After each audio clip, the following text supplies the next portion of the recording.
Hello and welcome viewers. तो viewers, आज की इस वाली वीडियो में हम लोग बॉयलर डिस्कस करने वाले हैं। इससे पहले हम लोग बॉयलर्स के ऊपर यानी introduction to basic mechanical engineering के ऊपर एक वीडियो ऑलरेडी अपलोड कर चुके हैं। अगर आप लोगों ने वो वाली वीडियो नहीं देखी है तो पहले मैं आपको सजेस्ट करना चाहूँगा आप वो वाली वीडियो देख लें, उसके बाद इस वाली वीडियो को देखें।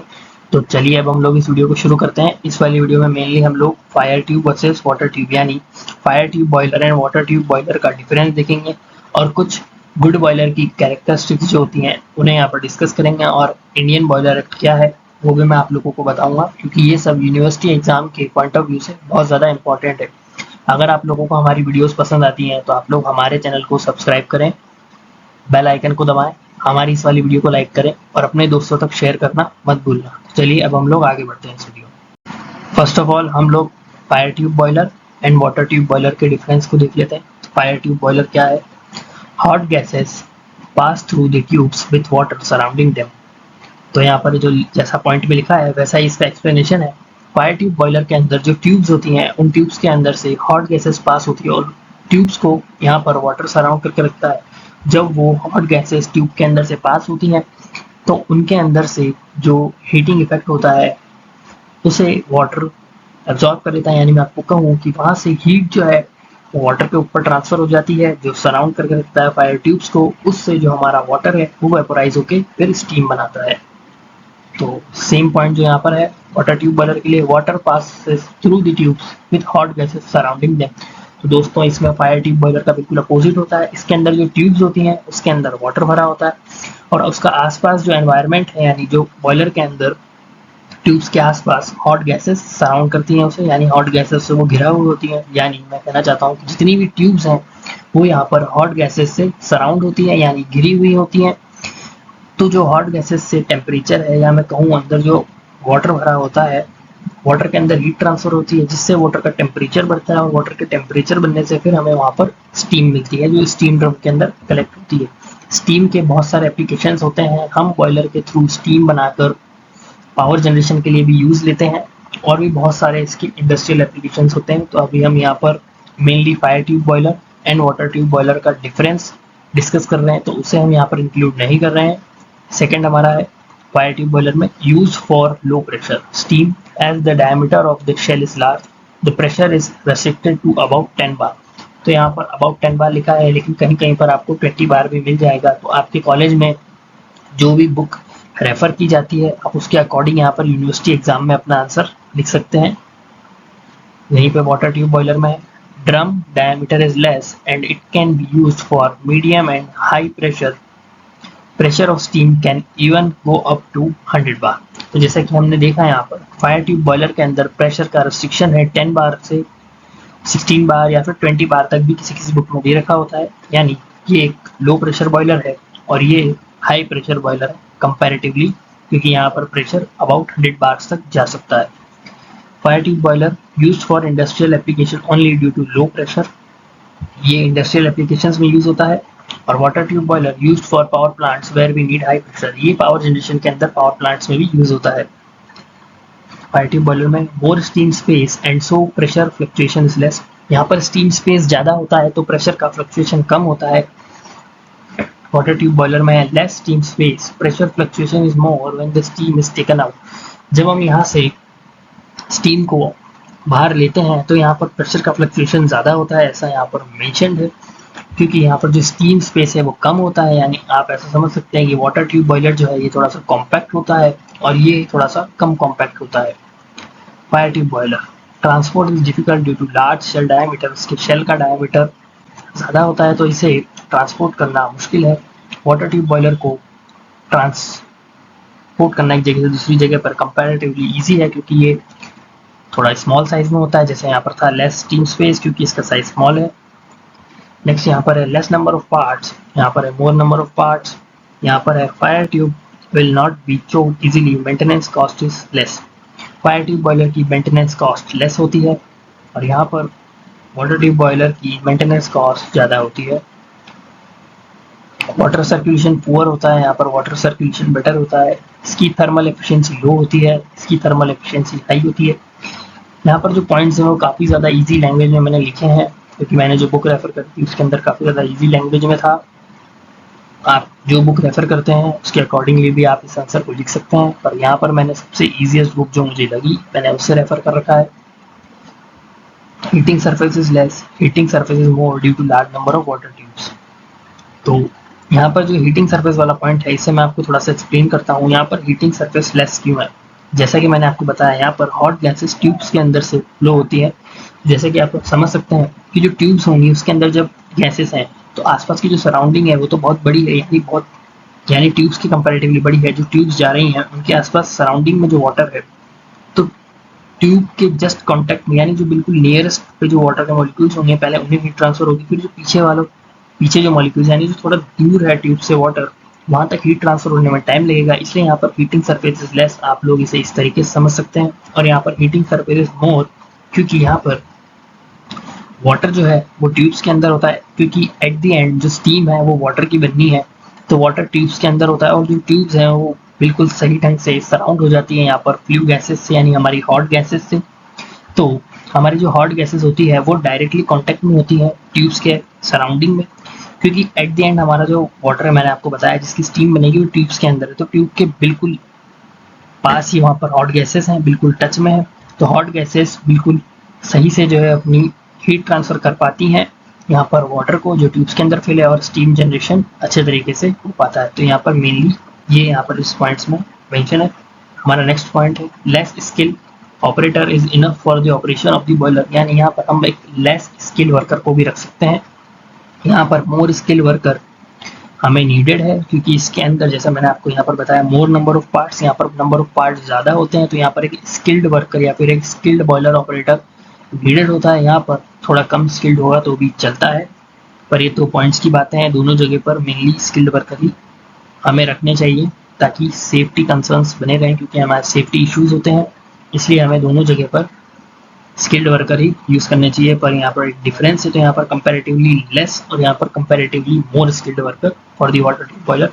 आई होप आपको फायर ट्यूब बॉयलर और वाटर ट्यूब बॉयलर का डिफरेंस समझ में आ गया होगा। अब हम लोग आगे बढ़ते हैं इसी वीडियो में। इनके जो डायग्राम्स हैं वो मैं रेफ़र करूँगा कि आप इंटरनेट से देख लें, क्योंकि मेरे पास अभी इनके डायग्राम अवेलेबल नहीं है। मैंने इनके जो डायग्राम्स इस वीडियो में लास्ट में ऐड करे हैं वो AI जनरेटेड हैं, तो वो गलत भी हो सकते हैं, और मुझे पॉसिबली मैं अगर इस वीडियो के अंदर कोई भी डायग्राम ऐड करता हूँ तो कॉपीराइट स्ट्राइक आ सकती है। तो मैं रेफ़र करूँगा कि आप लोग इंटरनेट से डायग्राम रेफ़र करें। फिर भी मैंने आपकी सुविधा के लिए आप फायर ट्यूब बॉयलर और वाटर ट्यूब बॉयलर को समझ सकें, इसलिए AI जनरेटेड डायग्राम्स लास्ट में ऐड कर रखे हैं इस वीडियो के, वो हम लोग इस वीडियो के लास्ट में देखेंगे। तो अब हम लोग कैरेक्टरिस्टिक्स की तरफ बढ़ते हैं। तो हमारा नेक्स्ट टॉपिक था characteristics of a good boiler. तो एक गुड बॉयलर की कैरेक्टरिस्टिक्स क्या होनी चाहिए? Boiler should be able to evaporate steam at designed capacity, pressure and temperature. तो ये गुड बॉयलर की कैरेक्टरिस्टिक होनी चाहिए। वैसे तो पेपर में कम पूछी जाती है, पर मैंने इस वीडियो में ऐड कर दी। Mainly fire tube boiler and water tube boiler का जो डिफरेंस है वो सबसे ज़्यादा यूनिवर्सिटी एग्जाम्स में पूछा जाता है, और RTU कोटा के अंदर भी ज़्यादातर वही क्वेश्चन पूछा जाता है, पर सिलेबस में है इसलिए मैंने कैरेक्टरिस्टिक्स ऐड कर दी। लेकिन जो इंडियन बॉयलर एक्ट है वो तो बहुत कम यूनिवर्सिटी के सिलेबस में ही होता है, क्योंकि उसकी बस एक दो लाइंस हैं जो मेन है वो मैंने इसमें लिख रखी है, और भी कुछ जो एक्ट्स होते हैं उनका मैंने यहाँ पर नाम मेंशन कर दिया ताकि आपके पास एक बेसिक नॉलेज रहे कि कौन कौन से एक्ट्स होते हैं। तो हम लोग सेकंड पॉइंट को देखते हैं। Total cost of the boiler will with total cost of the boiler with all mountings and accessories should be low. Boiler की कॉस्ट कम होनी चाहिए ताकि उसे इजीली हम परचेस कर सकें। By having a higher thermal efficiency, the operational cost should be low. जितनी ज़्यादा थर्मल एफिशिएंसी होगी उतना ही हमारा ऑपरेशनल कॉस्ट लो होगा। The boiler should have provision for inspection of all the parts for cleaning and maintenance. Boiler should have provision for automatic control of water level, pressure and temperature. यानी यहाँ पर automatic control होना चाहिए water level और pressure and temperature indications का, ताकि अगर मान लो गलती से ऑपरेटर का ध्यान ना जाए तो बॉयलर ब्लास्ट हो सकता है, और बॉयलर के ब्लास्ट से बहुत ज़्यादा प्रॉब्लम हो सकती है, इसलिए यहाँ पर ऑटोमेशन ज़रूरी है।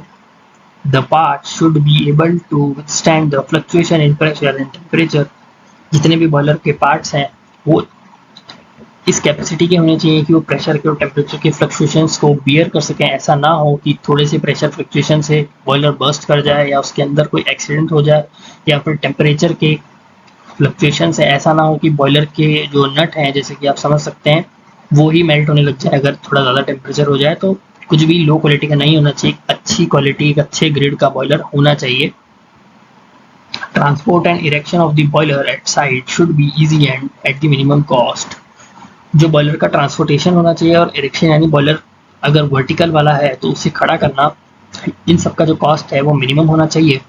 The boiler should confirm to all the safety regulation as laid down in the Indian Boiler Act. जो बॉयलर है वो इंडियन बॉयलर एक्ट की सारी सेफ्टी रेगुलेशंस को फॉलो करे।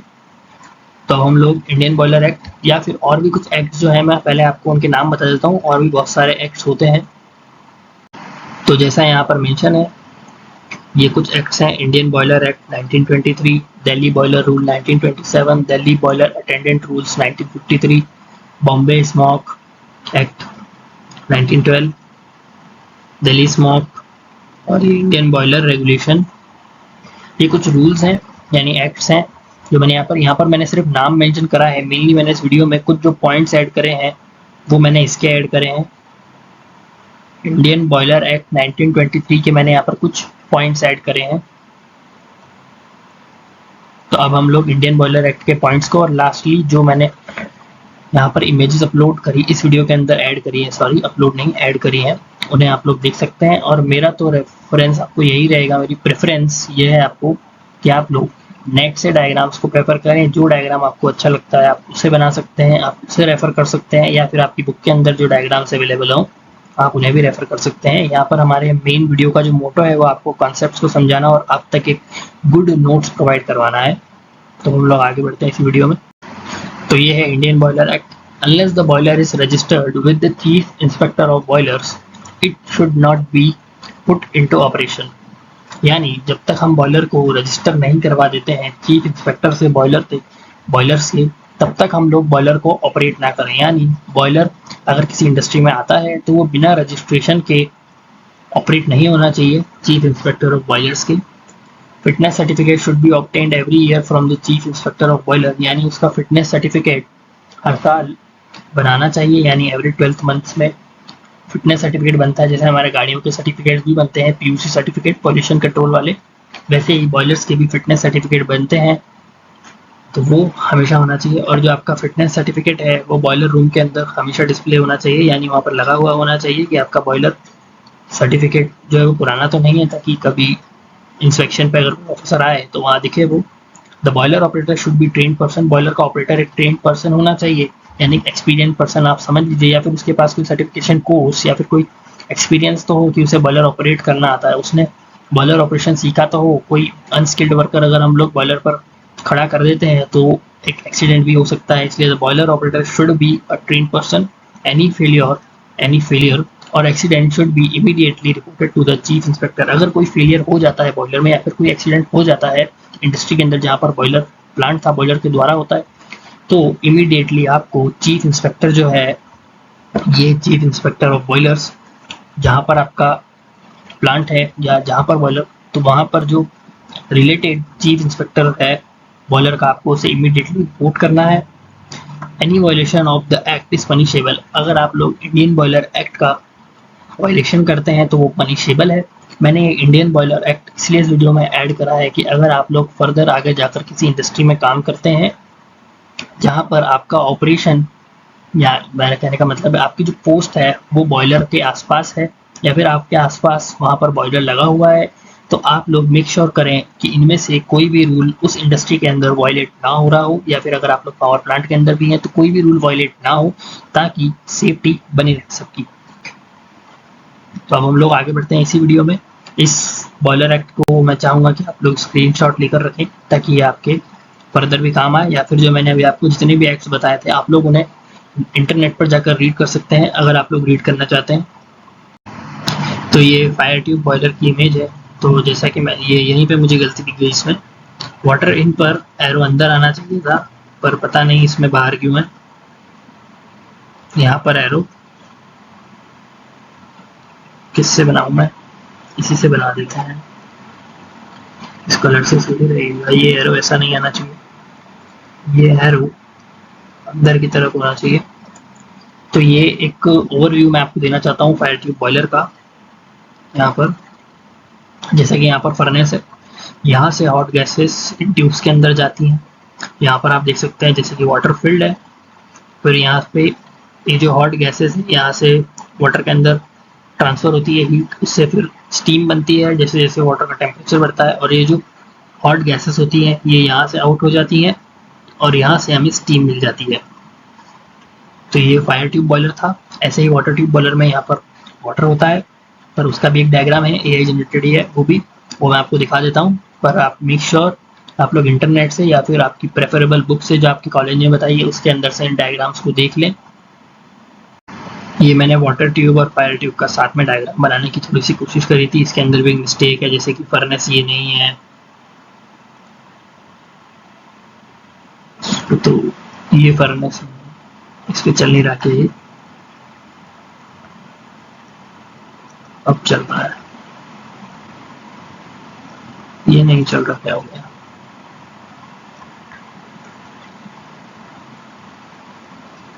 ये नहीं है फर्नेस, फर्नेस तो इधर है।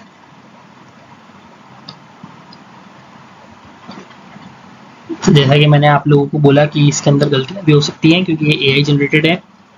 तो अगर आप लोगों को इससे समझ में आ जाएगा, जैसे कि आपको दिख रहा है ये जो है वाटर ट्यूब्स हैं, इनके अंदर वाटर फिल होता है यहाँ से, और यहाँ पर जो हॉट फ्लू गैसेस है वो इनको सराउंड कर लेती हैं। फिर यहाँ से हॉट फ्लू गैसेस, और इसके अंदर तो हॉट फ्लू गैसेस का आउटलेट नहीं है, वैसे एक आउटलेट होता है, इसलिए मैं आपको कह रहा हूँ कि आप लोग इंटरनेट से प्रेफर करें। ये तो मैंने ऐसे ही ऐड कर दिए हैं इसके अंदर क्योंकि मेरे पास डायग्राम्स अवेलेबल नहीं थे, तो मैंने सोचा मैं कुछ तो ऐड करूँ, तो मैंने AI जनरेटेड डायग्राम्स इस वीडियो में ऐड कर दिए। ये वाला डायग्राम तो बिल्कुल ही निहायत ही गलत है।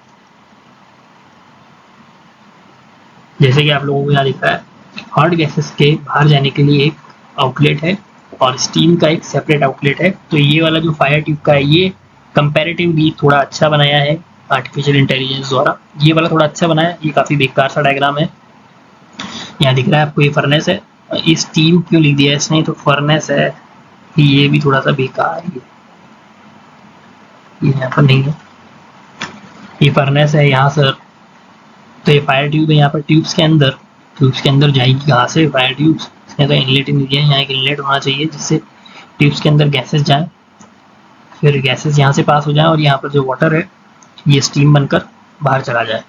तो यहाँ से वाटर आएगा, यहाँ पर वाटर फिल होगा पूरे में, यहाँ से जो है हॉट फ्लूइड गैसेस ऐड होगी और यहाँ से ऐसे ऐसे बाहर जाएंगे, और जब तक ये इस पाथ को कवर करें, वैसे तो बहुत सारी होती है यहाँ पर, काफ़ी कम ट्यूब्स हैं, इस पाथ को ये कवर करेंगे, आसपास का जो वाटर है वो हीटअप होकर फिर स्टीम बनाएगा, और स्टीम जो है ये स्टीम स्पेस से फिर यहाँ से आउटलेट से हम लोग बाहर ले लेते हैं। तो ये काफ़ी ज़्यादा बेसिक डायग्राम्स हैं, आप लोग नेट से ज़रूर एक बार डायग्राम्स को देख लेना।